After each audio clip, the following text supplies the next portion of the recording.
Joining us now is Senate Democratic Whip Richard Durbin. He is in Springfield, Illinois. Welcome, Senator. I want to pick up on something that Senator Collins said about the choice that senators may face if Roy Moore is elected in Alabama. And the question is, what business does the Senate have in overturning the will of the people of Alabama if he's elected? Senator Collins says that's a very tough decision. What's your sense of it? Well, John, I can tell you this. First, the decision is to be made by the voters in Alabama on Tuesday. And I hope that they will do the right thing in terms of defining their standards and values when it comes to the people representing them in Washington. But we have heard from Republican senators first, who have suggested that if Roy Moore ends up being elected to the Senate, he would face close scrutiny, investigation, even removal from the Senate once he arrives. I agree with Senator Collins. It's a complicated issue. But I will tell you this, we faced the reality this past week. I've known Al Franken for over 20 years. He is my friend. He was on the floor of the Senate announcing his resignation. I sat just a few feet away from him. He said it was the worst day in his political life. It was a somber feeling. It was a reality. And I hope the voters of Alabama appreciate that reality when they make their decision on Tuesday. Let me ask you about a political critique of the Democratic Party's pressure on Al Franken that led to his resignation. Dahlia Lithwick writes in Slate a piece that says, morality is no longer its own reward. What we get in exchange for being good and morally right is now nothing. The argument that the Democrats have a standard that leads Franken to go, and the Republicans the Republican committee supporting more, the president's supporting more, and that essentially Democrats are on the high road, but it's a politically bad road to be on. I can just tell you, your interview with Susan Collins demonstrates that's not true. There are Republicans who feel very strongly about this issue and have said so.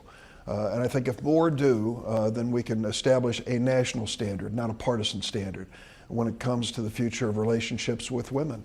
This, to me, from Susan Collins' comments, gives me hope that the Alabama voters will do the right thing, and we'll also see both parties coming to the same conclusion on this issue.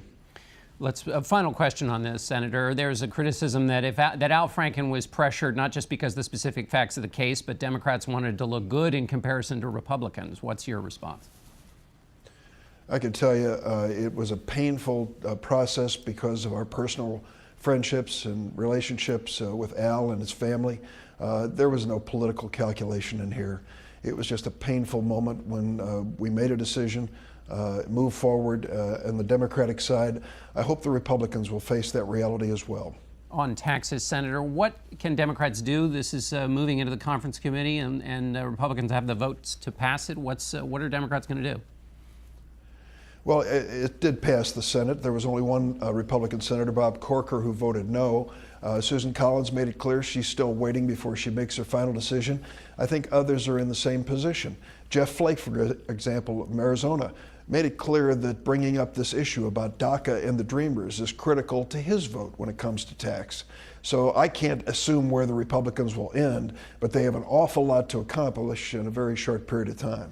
You mentioned DACA. Let's just go off on a side road there on that. A number of your Democratic supporters, colleagues, would like you as a Democrat to basically make funding of the government, to keep the government running, would like you to make it contingent on doing something about DACA. Will you?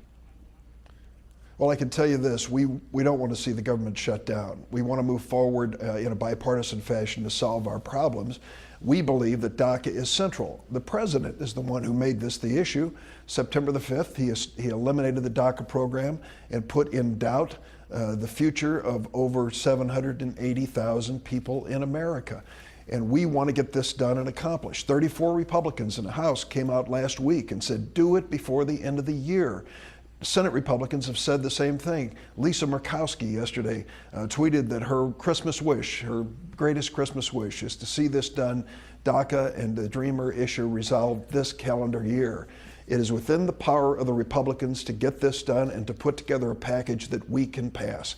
We want to stand by them, work with them, and get that done. Nothing focuses the mind like a deadline, though, and using the deadline of the funding as leverage, both for this and also the children's health insurance, 9 million children, that still is yet to be dealt with. You at one point said, I'm not prepared to go home for the holidays until we get our work done.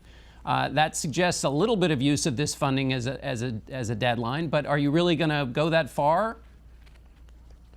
Well, I feel very strongly about it. There are many important issues, DACA, to me personally, and the DREAM Act are very personal and mean an awful lot.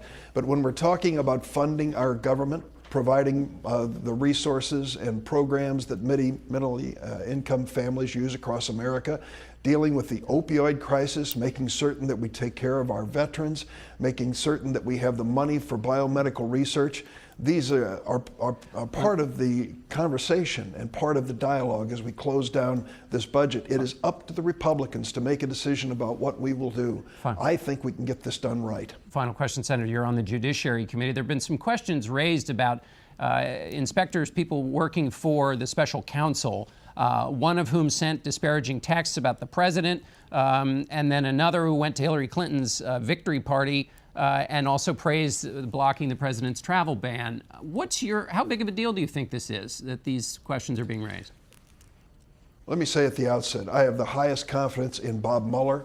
I also have confidence that if he has any questions about the motives or conduct of his staff, he will act on it decisively and professionally.